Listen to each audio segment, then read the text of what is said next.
নমস্কার, সুরজিৎ মান্না ক্রিয়েশনস চ্যানেলের পক্ষ থেকে তোমাদের সবাইকে সুস্বাগতম। আশা করি তোমরা সকলে ভালো এবং সুস্থ আছো। আমি তোমাদের জন্য এই ভিডিওটিতে তুলে ধরছি 2025 সালের ক্লাস 9 তথা নবম শ্রেণীর ছাত্রছাত্রীদের ফার্স্ট ইউনিট টেস্ট তথা প্রথম পর্যায়ক্রমিক মূল্যায়নের জন্য রায় ও মার্টিন প্রশ্নবিচিত্র থেকে ইতিহাসের এক সেট প্রশ্নপত্রের সম্পূর্ণ সমাধান করছি। তার আগে তোমাদের কাছে অনুরোধ, তোমরা ভিডিওটি না টেনে পুরোটা দেখো। ভিডিওটি কেমন লাগলো কমেন্ট করে জানিও, ভিডিওটিতে লাইক দাও এবং শেয়ার করো। চ্যানেলে নতুন হলে চ্যানেলটিকে সাবস্ক্রাইব করে চ্যানেলের সঙ্গে যুক্ত হয়ে যাও। 4 নম্বর model school Balurghat girls high school, এই স্কুলের প্রশ্নের উত্তরগুলি লক্ষ্য করো। একের দাগে সঠিক উত্তরটি বেছে নিয়ে লেখো। প্রথম প্রশ্ন, ফ্রান্সের আইনসভা হলো অপশান এতে পার্লামেন্ট। 2 নম্বরে ফরাসি জাতীয় মহাসভা আহ্বান করা হয় অপশান ডিতে 5 মে 1789 খ্রিস্টাব্দে। 3 নম্বরে জনগণের সার্বভৌমত্ব তত্ত্বের প্রবক্তা হলেন অপশান এতে রুশো। 4 নম্বরে ফরাসি বিপ্লবকে অভিজাত বিপ্লব বলেছিলেন অপশান সিতে লেফেভর। 5 নম্বরে 1795 খ্রিস্টাব্দের সংবিধান অনুসারে ফ্রান্সের শাসন ব্যবস্থাকে বলা হয় অপশান এতে ডাইরেক্টরি শাসন। 6 নম্বরে নেপোলিয়ন কবে ফরাসি জাতির সম্রাট উপাধি গ্রহণ করেন অপশান সিতে 1804 খ্রিস্টাব্দে। 7 নম্বরে নেপোলিয়ন নীল নদের যুদ্ধে পরাজিত হন অপশান ডিতে নেলসনের কাছে। 8 নম্বরে নেপোলিয়ন সমগ্র ফ্রান্সকে কতগুলি প্রদেশে বিভক্ত করেন অপশান বিতে 83টি। 9 নম্বরে টিলসিটের সন্ধি স্বাক্ষরিত হয় অপশান সিতে রাশিয়া ও ফ্রান্সের মধ্যে। 10 নম্বর প্রশ্ন, স্পেনে নেপোলিয়ন শাসক হিসেবে নিয়োগ করেন অপশান ডিতে জোসেফকে। এরপরে বাম স্তম্ভ ডান স্তম্ভ লক্ষ্য করো কি রয়েছে। 2 দাগে স্তম্ভ মেলাও, বাম স্তম্ভ ডান স্তম্ভ। একে হচ্ছে ফিজিওক্র্যাটস, ডিতে অর্থনীতিবিদ। 2 নম্বরে সিজালপাইন প্রজাতন্ত্র, সিতে বিদ্রোহ প্রতিরোধ সমিতি। 3 নম্বর মন্তেস্কু, এতে নিয়মতান্ত্রিক রাজতন্ত্র। 4 নম্বরে জুনটা, বিতে ইতালি।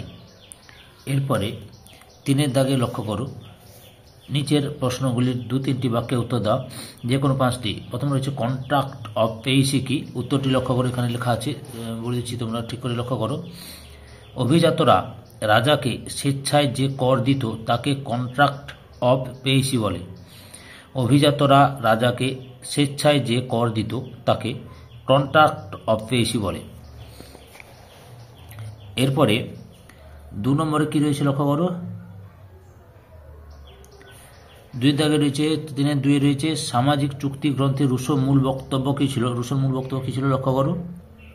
এই যে রুশো অষ্টাদশ শতাব্দীতে এখান থেকে শুরু করবে, দেশ স্বাধীনতার কথা বলেছেন, এত পর্যন্ত লিখবে, বুঝতে পেরেছ। 3 দাগে সেপ্টেম্বর হত্যাকাণ্ড কি।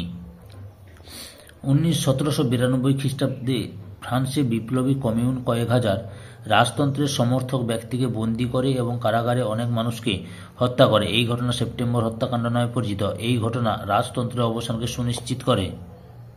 পরের প্রশ্ন 4 নম্বরে ভাদে মিয়ার ঘটনা কি। এই যে লক্ষ্য করো, ভাদে মিয়ার ঘটনা হল 1795 সালের 5ই অক্টোবর ফরাসি বিপ্লবী সৈন্য এবং রাজকীয় বাহিনীর মধ্যে সংগঠিত যুদ্ধ।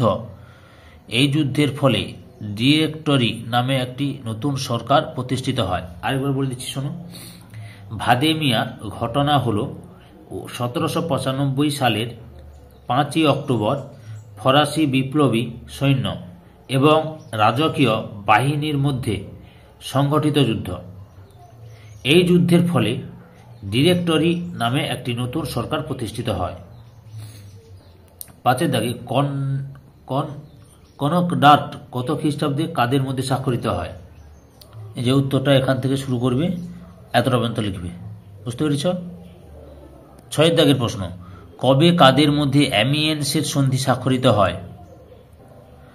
1802 খ্রিস্টাব্দে অ্যামিয়েন্সের চুক্তি স্বাক্ষরিত হয়েছিল। ইংল্যান্ড ও ফ্রান্সের মধ্যে অ্যামিয়েন্সের চুক্তি স্বাক্ষরিত হয়েছিল। 4 দাগে নিচের প্রশ্নগুলি 7-8টি বাক্যে উত্তর দাও, যে কোনো 2টি। প্রথমে বাস্তিল দুর্গের পতন ও তার গুরুত্ব লেখ। এই যে বাস্তিল দুর্গের পতনের কারণ এখান থেকে শুরু করবে, বুঝতে পেরেছ, সুন্দর করে লিখবে, পরপর পয়েন্ট দিয়ে সুন্দর করে লিখবে। বাস্তিল দুর্গ আক্রমণ ও ধ্বংস, ফলাফল,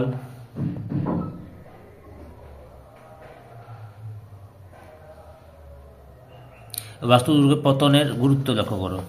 এই যে পতনের গুরুত্ব, এখান থেকে শুরু করবে, গুরুত্বটি লক্ষ্য করি যে গুরুত্ব,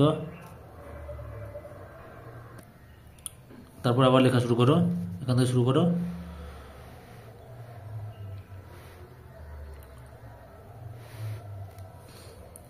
দিয়েছিল এত পর্যন্ত লিখবে। নেপোলিয়ন ছিলেন বিপ্লবের সন্তান, বিপ্লবের অগ্নিময় তরবারি ব্যাখ্যা করো।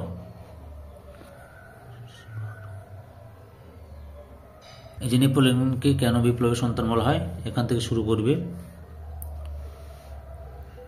নেপোলিয়নের রাজপথে উত্থান, বিপ্লবকালীন ফ্রান্সের সংবিধান সভা কর্তৃক প্রচলিত নিয়মগুলি বহাল রাখা, আইনি অধিকার প্রতিষ্ঠা, বিপ্লবের স্থায়িত্ব প্রদান এবং ইউরোপের বিপ্লবী আদর্শ প্রসার এত পর্যন্ত লিখবে। এরপরে প্রশ্ন রয়েছে বিপ্লবের অগ্নিময় তরবারি বলা হয় কেন, এখান থেকে শুরু করবে।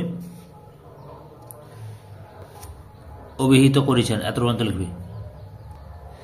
3 নম্বরে ফ্রান্সের ক্ষমতা দখলে নেপোলিয়নের সাফল্যের কারণগুলি উল্লেখ করো। এই যে ভূমিকা থেকে শুরু করবে, এখান থেকে শুরু করবে, পরপর দেখাচ্ছি, তোমরা লিখে নাও ভালো করে বা স্ক্রিনশট মেরে নাও, বা বই থাকলে বই থেকে দাগ দিয়ে নাও, পরে বই থেকে পড়ে নেবে।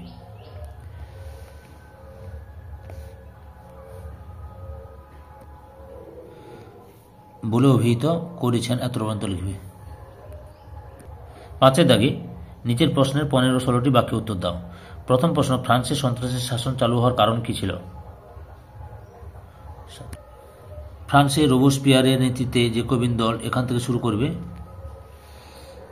পটভূমি, উদ্দেশ্য লিখলে, তারপরে সন্ত্রাসের ভয়াবহতা, অবসান এত পর্যন্ত লিখল। বুঝতে পেরেছ? পাঠ প্রশ্ন, সন্ত্রাসী শাসনের সংগঠন সম্পর্কে আলোচনা করো। যে ফরাসি বিপ্লবের সময়, এখান থেকে শুরু করো। গণনিরাপত্তা সমিতি, সাধারণ নিরাপত্তা সমিতি, সন্দেহের আইন, বিপ্লবী বিচারালয়, বিপ্লবের পদভূমি, অর্থাৎ নামক যন্ত্রের সাহায্যে শিরচ্ছেদ করা হতো এত পর্যন্ত লিখবে। 2 দাগে নেপোলিয়নের বিভিন্ন সংস্কারগুলি উল্লেখ করো। ভূমিকা নেপোলিয়ন বোনাপার্ট, এখান থেকে শুরু করো, পরপর দেখে নাও উত্তরটি কীভাবে লেখা আছে। শাসনতান্ত্রিক সংস্কার, অর্থনৈতিক সংস্কার, কোড নেপোলিয়ন আইন ও বিচার সংস্কার,